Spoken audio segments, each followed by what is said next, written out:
Okay, welcome to episode 27 of New York City Bike Culture.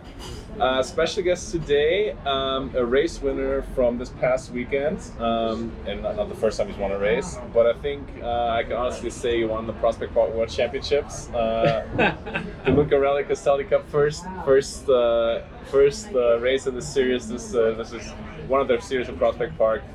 He won the 1-2-3 race. Thank you. Winner is, so cheers to that. Cheers, yeah. Jerry Kapko of Dino's Wonder Wheel. You got the jersey here. This is a special event, special jersey. They're usually more in a darker blue and a red stripe here.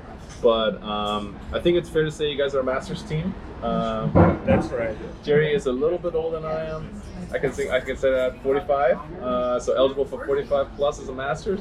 But you can see that with, I think, dedication, knowing how to race, and maybe having a sprint too, I think you can still beat a lot of the young guys who are coming from near and far and have trained with power meters all their life and whatnot, and I don't know, are on Trainer Road and have watched all the videos and are on Instagram and ride a specialized vent. No, what is the new thing? It's not the Venge anymore, the Tarmac SL7 or whatever. So Jerry beat them all this past weekend, but we're not going to focus on that only. We're going to start a little bit more. Another Baruch graduate, by the way. I should point that out. I'm always proud. People I've been out there. I feel like I've not even tried, and I've at least represented like 3 or 4 of them now. Presented 4 of them now, maybe here on the show now, which is great. But we want to talk about the background, where you come from. Jerry also rides all kinds of bikes and rides a lot. And then we'll talk about how you make it work as a Masters racer, still being very competitive across different disciplines and different categories and age groups. So tell us a little bit more about yourself. You work in the accounting, finance world. So classic New York. First and foremost, thank you for having me. It's a privilege to be part of New York City cycling community, I should say. I told him now that he won the race, he has media obligations. So this is I should have said. I asked him, I think the first time in October, or there was the Rockaway TT, and I think I asked him the first time there, and then I was like, Jerry, I'm gonna get Jerry at some point, and then I was like, now is the week. But anyway, so. You don't have to convince me. Anything that involves pastries and desserts, I'm game. So maybe a beer. So anyway, a beer. You say you're doing the typical New York thing. You work. Yeah, I mean, look, I would say I'm a first generation immigrant. I was born and raised in Czechoslovakia, which then in 1989, after the Berlin Wall, the regime fell, and then in 1992, I think the country split into Czech Republic and Slovakia. I come from Eastern Slovakia. The country is about 5 million people, the size of maybe, Maryland or something like that. It's a tiny country, landlocked. But as you know, that doesn't stop us from producing pretty good cyclists and sports people. We have, good, competitive hockey team. We have a champion downhill skier in the women's categories. We've had, a number of good cyclists on track and road. I would mention, the Velits brothers, under 23 world champion Peter Velits back from mid or early 2000s, and then Peter Sagan more recently. We have good Czech riders. I mean, Czech Republic I consider my homeland as well. They're like my brothers, so I'm happy for all the Czech riders. But growing up, I can maybe you guys would be interested in knowing how it was growing up in the Eastern Bloc, where you saw product of the state-sponsored system like Jan Ulrich in Eastern Germany, or people like that. He's not much younger than you are, I think. Trying to think of. He's probably about your age, actually. Yeah, he's probably about my age, I would say. Yeah. So I mean, Armstrong was born 73, so yeah. So you've heard about state-sponsored programs, and there are some negative implications around that, especially in the former Eastern European countries, and I have no personal exposure or experience with that. But I can tell you about how I grew up, for example, and But so just to check that. So, well, the Czechoslovakia back then, so they had a state-run program like most of the communist Eastern Bloc countries. Yes, so it wasn't. And you were born 1976. I think I could tell age. So you were 13, 14 when the wall fell, and the things changed a little bit. So you went through it a little bit. I went through a transition, but honestly, it hasn't impacted. To this day, I think there is a version of that state-sponsored system there to this day. So officially, back in those days, you couldn't really have professional cyclists. Yeah. They were not. Or in general, like athletes, right? They were not professionals. What they were employees of local factories or local, railway or something like that. Like the army, everything, police or whatever. yeah, everything was state owned. There was really no private enterprise, right? So all those larger industrial, businesses had clubs like football club, which is soccer, right? Hockey clubs and sports clubs of all kinds, including cycling, right? With that came, there was money dedicated to develop, for junior categories, to develop the younger generation, and then if or when you were an adult or elite, category, you could continue to be, sponsored by the country, to be on the national team and do, travel with the team and do your sport. That included, skiing, cross-country skiing, basically all the sports, right? Hockey, football, soccer, and cycling as well. So I grew up, I grew up cycling since I was, little, but I always wanted to pursue, a sport, including cycling. My parents, always encouraged us. They signed us up. I come from a family of 4 kids. I have an older brother, a younger brother, and a younger sister. So we were always doing something, right? Our parents signed us up for tennis. My older brother and I wanted to play hockey, so we signed up for a hockey team. And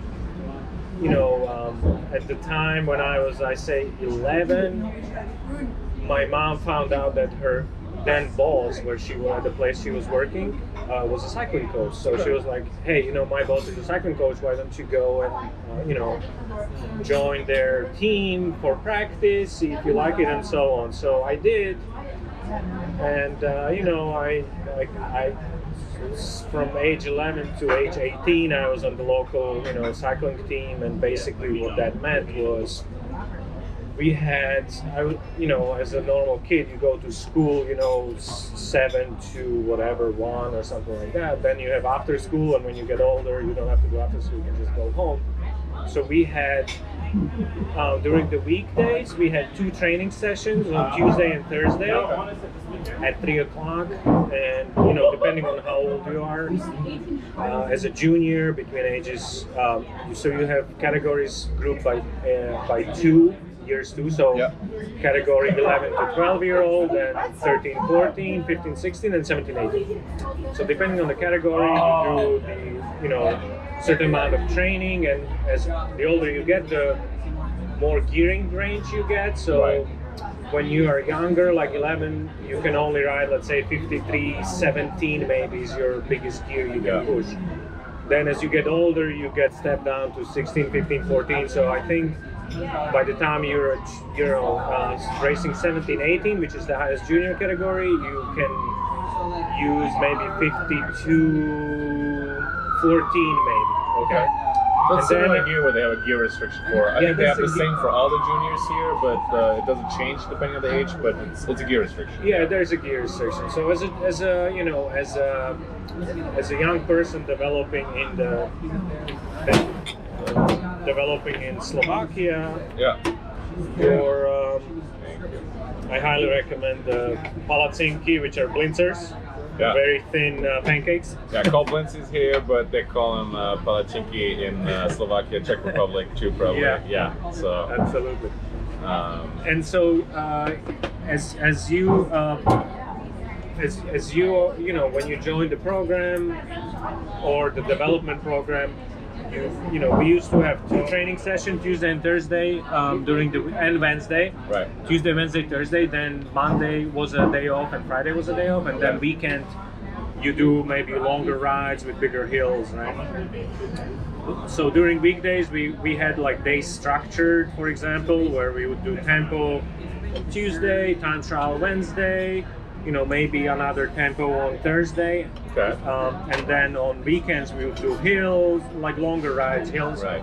And we would ride with all the categories together. So the coach was just like a former cyclist, who was an elite level cyclist, but he no longer, you know, did any competition. So he was, you know, all the coaches are basically volunteers.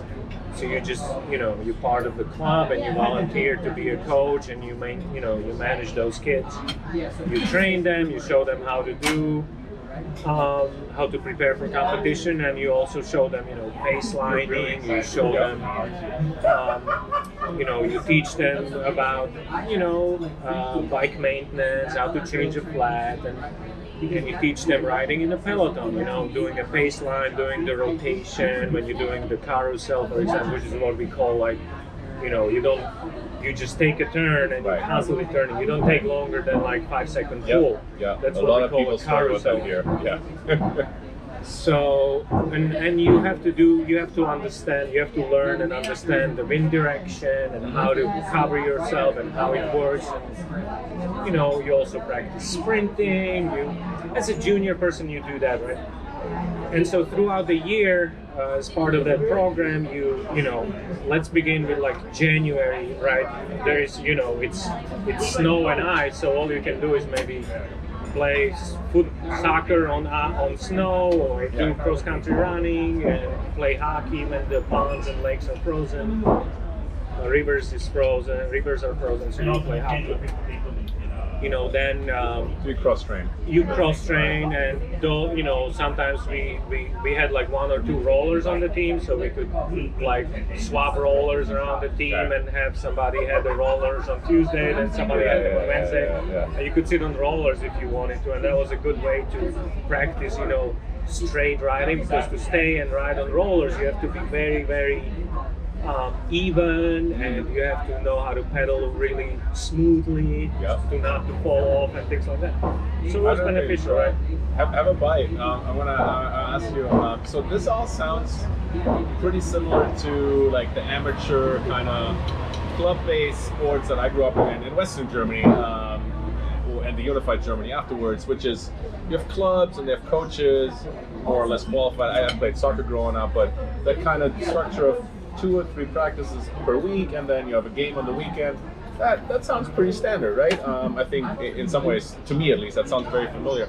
And it sounds like in many of these places, you grew up playing different sports, which I'm sure was a big advantage in some ways too. Great, thank you. Now that structure, I'm going to say, and this may be because this was the local club, and I want to also know how many kids we're talking here, but this was a local club in a not so big town or city, from what I understand. But these clubs were everywhere, kind of, which is of course a big difference over to the U.S., where we have, depending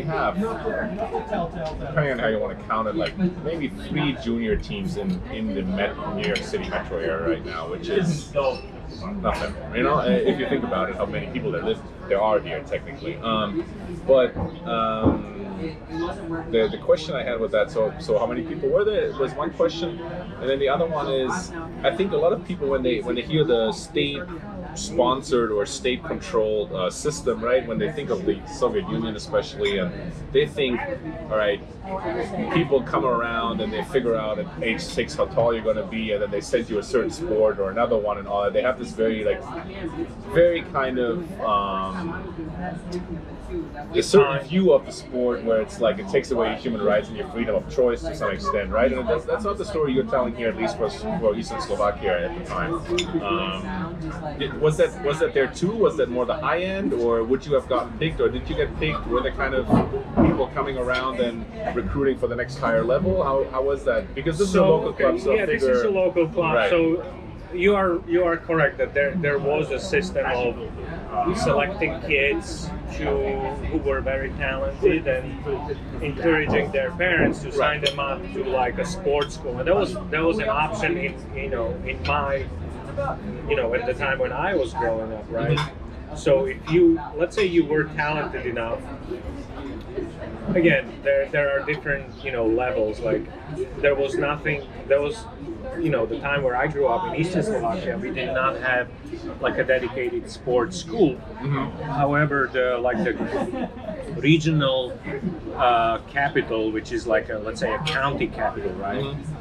In Eastern Slovakia, we have three regions, like a regional capital. Is this Kozice or what was the name of the town? Sorry. Košice. Košice, yeah, that's how I pronounce it. Košice is like a regional capital in Eastern Slovakia. Right. So there was another town where they built a concrete track, like a cycling track, a velodrome. So those towns, and then there was maybe 2 or 3 like a high school level sports schools. Okay? The sports schools didn't really come into play until you were 15 going to high school. Okay, so that was like a high school level. So at the time, let's say you wanted to pursue sports, and that doesn't go just for cycling, any sport. You must have, passed, whatever minimum standards, or must have had some kind of results to be admitted to that school. Now, the question was, are your parents, ignorant enough to send you there, right? Because as we all know, especially when, people turn 17, 18, they're going through tough, teenage years. Yeah. Who knows what's going to happen to them, right? Yeah. So those were tough places. What you're saying, they were like mentally tough and like. Yeah, I mean those. I never went to a sports school, Right. but I know people who. Me too. Hey, how are you? Good to see you, man. Yeah. So the people who went there did not necessarily. If you speak to them today, they may not have necessarily made that same choice today as they did when they were 14 or 15 going to sports school, but that's because of the pressure and the system, or being away from family and friends. Just in general, sports like professional athletics is not really something very that you can rely on forever. Yeah. Okay. You're only good, between the ages of 18 and 35, something like that, right? After that, you have to take on another career. But there was programs. So, for example, in my network, where people that I know from my town, there were athletes, for example, players in other sports like basketball or volleyball or tennis who went to sports school. Yeah. And those were talented people. I don't know where they are today, but when you're 14, you have the option to go either to a trade school to become like a tradesperson, to be trained like say a waiter or a chemist or a nurse or whatever, like a specialized training in the industry or whatever, or you can go to gymnasium, which is college track, basically like college track. It's like a prep school, right? We call it the same in Germany. That's why. Yeah. So gymnasium, right? So. In my case, personally, I took on gymnasium just because I passed all the exams and I was doing okay in school. But that didn't stop me from continuing to ride my bike and go to competitions and stuff like that. But so, what I want to say in terms of like the development, that's like a state-sponsored main.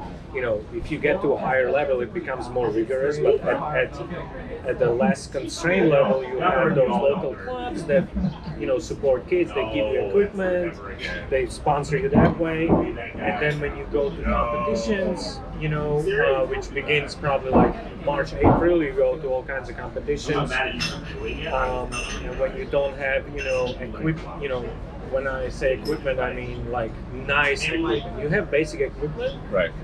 And you have railways, so you take, you can bring your bike on the train, and just like imagine going to a DC, just hop on Amtrak, go to DC for a race, okay. Wake up, and that means waking up at 4 o'clock. Your mom makes you breakfast. She wakes up with me. She makes me breakfast. She packs some food for me. The night before, I have to, back in the day we had tubular tires, so I had to check, put on my race wheels, check my tires, make sure everything was good. If there was something I needed to take care of the night before, you get to train station at like 4:50 a.m. and the race starts at, I don't know, it's like let's say in Boston, right? Yeah. You hop on Amtrak, you take Amtrak to Boston, you bicycle to the race, register, do your race, and, for junior, depending on what category, you have anywhere between like an hour to So you did this 2 hour races. You did this as a group, or you do it as a team. So you weren't traveling on your own there with your bike. No. Yeah. You always, the coach comes with us. Right. I mean, when we were older, maybe 16, 17, we could travel by ourselves. But most of the time, the whole team comes. So you have kids from, 12 years old to 18 years old. Everybody goes together. Yeah. And when it's a weekend event, you sleep in those like colleges or high schools that have boarding rooms, and students are away over the weekend, so you just sleep. It's arranged by a local club. You can sleep in those Perfect. Yeah. places, and you did that. So that sounds like fun too. Like it was. Plus, we got stipends. So for every day we traveled, we got like 50 crowns for food money. Yeah. So when you pack your own food, you end up with 50 crowns in your pocket after the race, right? So you're like, yes. You go shopping. I made money. I can buy whatever. Save it. Yeah. And so. On that note, and that begins like during March to September, you do road, track, and later, we travel to track races, because when you're developing in cycling, you do all the cycling categories. You're not limiting yourself to just one category. One, it's important for competition. Two, understanding all kinds of levels of cycling. Three, it's learning, to handle your bike. And right. So when you say all the different categories, you mean all the different disciplines. So road, track back then. Road and track but mountain bike wasn't summer. really a thing. Was cross a thing really? Yes, in Slovakia at the time. Okay. Oh yeah, was. absolutely. Yeah. You begin cyclocross, already in the area almost, has a history, but absolutely. cross in the 70s or 80s, I'm not that familiar with how it was back then. Czechoslovakia had world champions in cyclocross and. Right, but I'm talking like Stibar and those I'm aware of, but back in the day also? Back in the day, yes. Although they were not officially professionals, they did win world championships, beating Belgians and guys like that. Yeah. Italians. They were good, I mean. So cyclocross, absolutely. And later, as mountain biking became popular, I competed in mountain bike races. I was almost on the national team for mountain biking at one point. So I mean, doing that between ages of 12 and 18 is really, it sets you up for life. So anytime I line up for any kind of bicycle race, any kind of bicycle event, whether it's road, off-road, track or gravel or whatever, I don't have to think. I know what to do, right? Yeah, you don't get nervous. You don't get nervous. You know exactly what to do and what kind of bike to bring. You've been in that situation hundreds of times. That's the thing. Like that eliminates whole other level of stress and worries, right? Yeah. You don't have to think if I'm going too fast into a gravel corner or something like that. Your body knows. 100%. And just a kind of an example of I think how much that makes a difference. Like. With USA Cycling's changed now too. They've changed the way where you can enter as a 4 immediately, and they made it a little bit easier to upgrade. So you can be a Cat 3 now in like 3 races or something like that, probably if you're good. Which is good in some ways because sometimes you have like professional triathletes and you start as a Cat 5 in cycling and then they tear the whole field apart and that's kind of boring. But I think it leads to a lot of people being Cat 3s and not eligible for a Cat 1 to 3 race, like at the Corelli Castelli Club, like at Prospect Park, who have done 10 races maybe, and it's not that they necessarily can't handle it, but they haven't been in that situation a lot, and they get nervous. So we have a couple of teammates, very strong, very, I think very good bike riders, but they have never ridden with 100 people. They maybe never ridden that course, and there's a lot more to it than just having the power, right? And I think that experience and the bike handling and just the being relaxed at the start line and being relaxed during the race and being able to, I don't know, look left or right or look down at your computer and or not forgetting to eat or drink and all that. I mean, I think that's really. Those are skills that are overlooked, right? And we can. I mean, what I would recommend to people is ride a lot, ride with a group and listen to experienced riders. You can take pointers from YouTube videos, and you can listen to like Chris Horner commenting on Tour de Switzerland or things like that, which is, you know, listen to people who are good, right? And there are people who are good who don't talk a lot, who are very. You may have to ask them. You just come across them on a bicycle ride and say, hey, I know you're a good bike rider. Most people will not say no to you or say and give you a finger. You know, most people are by nature welcoming. You just have to approach them in the right way. You can't just like scream at them and say something stupid because they're not going to talk to you, right? So you just have to listen to smart people and observe and just try. Listen to the older gentlemen in the peloton who know a lot. Yeah, no, I'm with you though, 100%. So I want to come back a little bit more still to Slovakia and the transition coming here, but maybe this is a time where we can talk about it. So on the race on Saturday. So one of the first big races. This is the first. You know, this is 2021. It's a weird year. Nobody's raced in 2020. Everybody is like ready to go, right? I think the race sold out in like a morning, right? Which never happens. Never happens. Cyclists sells out, but cyclists are notorious for signing up as late as they can because they want to know what the weather is and blah blah blah. So New York City cyclists are not any better than anybody else, but it's sold out in the morning. I think, save for like one local team, all the local teams were represented with numbers. I think it was, since I have been here, it's like 5 years, the fastest race in Prospect Park, average wise, I think that I've been in. I just look at the average, you know, which tells you something at least, you know. There were a couple of breaks which on a normal day stick, they didn't stick. And then tell us a little bit how you approach that race, because I think that this is like, you don't have to tell us all your secrets, but so I think we can say Jerry doesn't have the biggest FTP in the field, but he's a pretty solid sprinter. I think that's a fair characterization of this man as a rider, without giving away too many secrets. I don't have the biggest FTP. If you say that, I'll take it. So, but you win the race against, I would say, of course, like all the real talent is that, like, say, tough and all that. But we're talking like a really solid 110 people local race, you know, where everybody wants to win, or at least do well, you know? And here's a 45-year-old guy from Slovakia who nobody knows. From Queens. Everybody's from Queens. We should point out from Queens. No, but with 2 kids. But I'm exaggerating a little bit, right? I think everybody who has been around knows you and should know you. But anyway, I mean, the thing is, so how was that race from your perspective? And tell us a little bit about how you made that win happen against, in a late break, with 2 very strong riders who have won.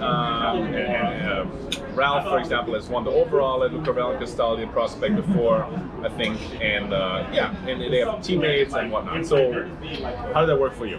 Look, the race. First of all, look, winning a race is simply, what is the game here, right? You are there to try and come across the finish line in front of everybody else. I am by far not the strongest, fastest, youngest, or talented rider amongst people here, right, in New York. And I say it out of, honestly, I'm not. Look at me. But that said, that shouldn't stop me or anybody from trying to, come across that finish line first and play with the variables that you have, compete knowing who the strong guys are. I think helps a lot, right? Sure. Yeah. But just like me, nobody in this town or this, in this country should feel like they don't have what it takes to do that, right? To cross the finish line first. Anybody can do that. There's a lot of talented people in town. Brooklyn is the size. Brooklyn is the size of what, 5 million people, right? That's what Slovakia is. And you have, Slovakia, it's a tiny country in Europe, 5 million people, and you have somebody like Sagan, somebody like Belic. Yeah. You have really good athletes, right? What I'm trying to say is they are out there. In Brooklyn, I guarantee you can find Peter Sagan, you can find Lance Armstrong, you can find Martin Nordstein, or those guys, right? Famous American track cyclists. But you just have to go there and find them. You have to give them the opportunity to race, right? And so what I'm trying to say is, it's out there for everybody. It's achievable.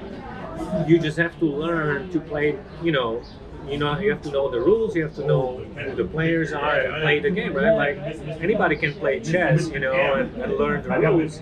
Whether you can become a world champion is a different story. You have to, have something extra, right? Yeah. So let's say in my case, right? You have another coffee? Thank you. Yeah. Going into that race, first and foremost, I'm a family guy, right? I have 2 kids and a wife and a mortgage and responsibilities. So my first and foremost, priority is come home in one piece, right? Getting to a race, racing, and coming home from race in one piece, so I can see my kids. Yeah. That said, there are ways you can limit your risk, getting to a race and racing and so on, right? So then once you're in a race, I have done, anybody who's done 100 or 200 races and you've come close to winning or you've been dropped. I raced as a junior, then I raced, back when I came to this country, I started racing, let's say, 1998 mountain bikes, then I moved to Prospect, to Park Slope, and I started racing road in like 2000, 2001, and I raced all the way until like 2006, 2007. So I've been at all kinds of, I did it all, right? Yeah. I've done 200, maybe more races, 300 races in my life, and I've lost most of them, and I've come close to winning.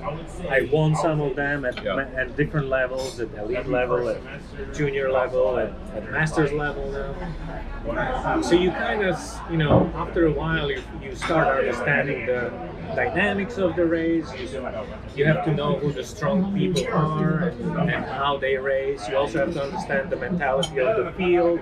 I mean, I've been to a field where at races more recently, like in Corona Park last week, where you have, a break of 3 people dangling in front of you, like 100 yards in front of the field, and we're not catching them. They're coming to the field, to their finish right in front of us, right? So that's very frustrating, but that is the mentality of certain races around here, locally and maybe nationally too as well. And so knowing that and understanding that and having done those 100, 200 races and having lost and come close many times, you start, your brain starts going on autopilot, right? You don't worry. Brain consumes probably the most energy. It's the organ that consumes most energy in your body. And once you go on the autopilot, you're saving energy. And for me, in my case, because I don't have those watts, I don't have that speed, I don't have, I don't have like a dedicated lead-out train or something like that. Yeah. You kind of have to play your cards to, minimize your power output, save the energy for when it really counts. In a race on Saturday, the race was really fast, like you said, and I was in the field, I was not moving up or down, I was just maintaining my position, whatever.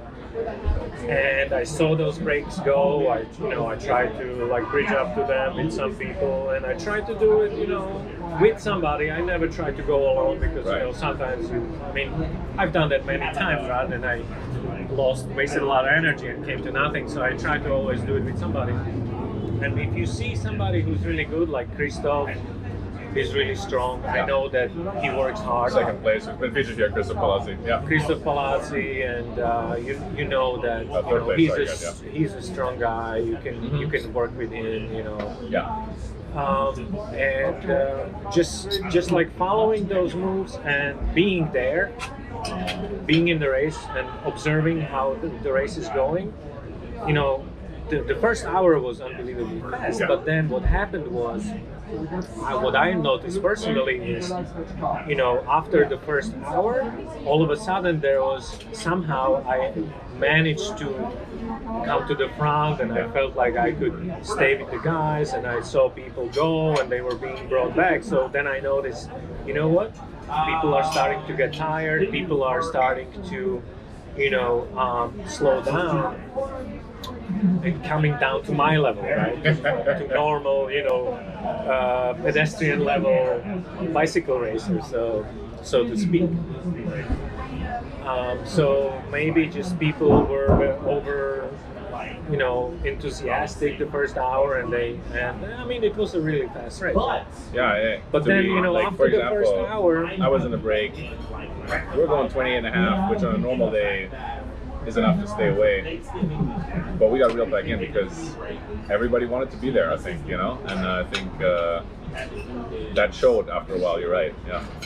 And so after the first hour, when you have 5 laps to go or 4 laps to go, 20-30 more minutes to go, I noticed I was starting to become more competitive, with the rest of the field. And again, I have to play my cards carefully because I'm not, I'm not a champion time trialist or something like that where I can just power away like, guys like, for example, Josh Lipka, what he did in Central Park last week is amazing. Yeah. And he can do that because he has that type of engine. I don't. Yeah. So I can only go with other people and try and get into a break and work that way, right? And so, I tried to follow moves with like 3 to go and 2 to go, but they were going nowhere, and people were really not getting much gaps because they were all tired. Right. So on the last lap, as you know, sprints can be hairy, and field sprints can be really difficult to navigate, especially with 100. And they're dangerous. Yeah. At that point, there was still a lot of people, and all the big sprinters were still there. Yep. Now, whether they can make it over the hill or not, I don't know. But why? Again, my risk-averse nature is telling me, I don't want to, if possible, I want to avoid a field sprint if I can, right? Yeah. So I saw a foundation guy and Christoph go. I'm like, let me jump on those guys. Remembering that field can oftentimes do nothing to chase you down, even if you're like 100 yards in front of them. And I knew that, and I was like, if we get caught, we get caught. Maybe I can still be competitive in the field sprint or whatever. But at a minimum, I'm trying to avoid crashes because those things can happen on the last lap, right? And so we, sure enough, I mean, the field let us get a small gap, and then, the gap kind of grew to maybe like 10 seconds, but I don't think it was ever more than 10 seconds. Much, no. And so going uphill, we were like, let's keep the tempo. And I told, Christoph, and I didn't realize at first that Ralph was there, and I know Ralph is a very accomplished racer. I didn't find out until on the podium. I thought it was one of the junior guys on their team. Okay. I didn't realize it was Ralph. Yeah. Right? I don't think it would have changed anything about my approach to the finish line, but I was like, hey, we have to keep going, and I'm probably gonna get dropped, but I try to stay with you guys, but you go uphill and take it, Yeah. But I didn't get dropped. Christoph was doing the pulling, and again, he's a very strong guy. Yeah. I never looked back. I wasn't really interested in if the field was catching us or not. I was just like, You'll find out, right? look, Yeah. I've done it so many times that my heartbeat didn't even go up because I was nervous when coming to a finish line. I was like, Yeah. here's the thing, like you saw this year's Sanremo, right? Yeah. You have to be prepared to lose it all in order to win it. And the guy, Jesper Good. Yeah. Oh, good. Thank you. Stuyven, when Stuyven attacked, he knew he could lose the whole race because of it. Yeah. But he did. He had one move. Cancellara did Yeah. it. You know, like 06 or Nibali something. won Yeah. from a solo, breakaway. But here it is. Here we are, three guys with a huge field of really strong sprinters and out of town people coming, chasing us down, and we're like, you know what? I don't care. If we lose it, we lose it. Yeah. But at least we gave it a shot, right? And sure enough, they never caught us. So the guys from the breakaway ended up being top 3. Yeah. And I did my sprint just like I would do any other sprint. I sprinted and I ended up being the strongest. But that's really the story. Like, look, anybody can do it. All I can tell everybody, right? Any one of you guys can do it. It's not, you don't need those, having a nice fast bike is nice, but it doesn't doesn't preclude you from winning. You don't need a $10,000 bike. Right. You're gonna be perfectly fine with, $1,500 bike or whatever. But what matters is that you show up and you do it and you take your chance. Yeah. I took my chance and it worked out. Am I the strongest guy? No, but I used my experience and I used my maybe like instincts, and I was analyzing the race this whole time. I was thinking, how I can't make a difference at that speed. But then when the race came to me after the first hour and 15 into the race, I was thinking, why do I go out for a 4-hour ride? Why do I go for a 2-hour hardcore ride? Because I want to build up endurance, and I have the endurance, so I know my legs are good for 2 hours. My legs are good for 3 hours. That's not a problem. Right. It's just about knowing that and having the confidence that you can do it. Like, I know that my legs are not going to turn to crap after 1 hour, so I can do those accelerations. I can go do that hill, and I know that my legs have the endurance, and they're going to be there for me, on the next hill for 2 hours. If you tell me I have to do a 6-hour race, maybe I'll be like, oh crap, maybe I'm not going to do so well towards the end, but the first 2-3 hours I'll be okay. Yeah, I know that. So that was the race on Saturday. Does that make me a favorite for other races? Some people may say yes, and most people know that it's about the legs, right? Yeah. So if you have the legs, you can do it. And sometimes I think the legs put you in those situations to win more often, right? But yeah. It's definitely helpful to have the conditioning and the training, but cycling is a team sport, right? And not the strongest guy wins. That's cycling. There's a lot of tactics you have to pay attention to. There is a lot of skill, positioning. Personally, I like windy hard races. Floyd Bennett, Branch Brook, rain, crappy roads. Crappy roads. I love that. I love those classic Roubaix races. When Duclos LaSalle, Duclos LaSalle is a guy, French guy. Like what, early 90s? He was like 39 or 40 when he won 2 Paris-Roubaix in a row. The second race he won by a tire with in a sprint finish. But those are the kind of races I like. Prospect Park on Saturday there was no wind. It was a beautiful race, really, for conditions. The conditions were, you had maybe 65 degrees and cloudy. It wasn't too humid, so the conditions. But here's the thing, right? It's the same for everybody. Yeah. If it's rainy and miserable, it's the same for everybody. You know? You line up for a race and you end up, you know, doing well on that particular day. So let's say on Saturday, Prospect Park World Championships, I ended up crossing the line first, right? Does it make me the best cyclist in the New York area? Absolutely not. Yeah. But it makes me the best, you know, the guy who crossed the finish line at that time, at those conditions. On that day? On that day, I was the guy who crossed the finish line first. I'm happy about it, but it's, you know, it's not going to change my life. It's not like, you know, I'm going to get better pay at work, or my wife is going to do something. You don't get a different. better contract from your team. No. No. So just, you know, just in perspective, this is all, what we do is amateur, and if you ever have a chance to go do race with, you know, let's say continental teams on a stage race or something like that, which I did. I did Tour of Connecticut with Rennie Alba's champion team. There was like Tony Settle and Dave Somerville, and the last time it was on, I think. Yeah. And we raced against McCormack and Davidenko, you know, navigators and those guys. So, you know, you see a different level. If you have a chance to race against those guys, you know, do it to understand it. Professional cycling is for you if you really want to do that. Yeah. It's not an easy sport, and you have to be talented. You're gonna want to do it. You know, you have to have the will to do it because it's hard. Yeah, it's a hard sport. I wouldn't recommend it to my daughters.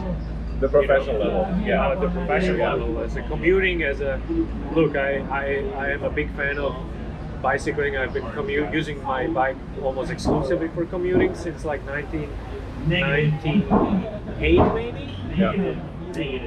And so I recommend it to everybody. It's a way to just bicycle in general. It gives you freedom. You're not dependent on subways or cars. You don't need a driver's license. You don't need insurance or anything. You just hop on the bike and go. I was going to mention this article that LeBron James did with Wall Street Journal about how he grew up on a bicycle, just having the freedom to, you know, go see his friends around town. And to this day, you know, I think he dedicated some donation to like make sure that like purchase bicycles and helmets for all the kids in whatever schools he comes from, or you know, Akron, Ohio, or wherever he comes from. So cycling as a general sport is great for everything. You know, bicycle racing is not for everybody. It's dangerous. You have people who've gotten injured really badly, and you just have to be, you know, cognizant of that. All I can tell you is, you know, cycling is, I love it. I love it. The bicycle racing is hard, and it's not for everybody, but cycling is great. 100%. Why don't we take a break here? I want to pick up on a few more things, but I think this is a good stopping point.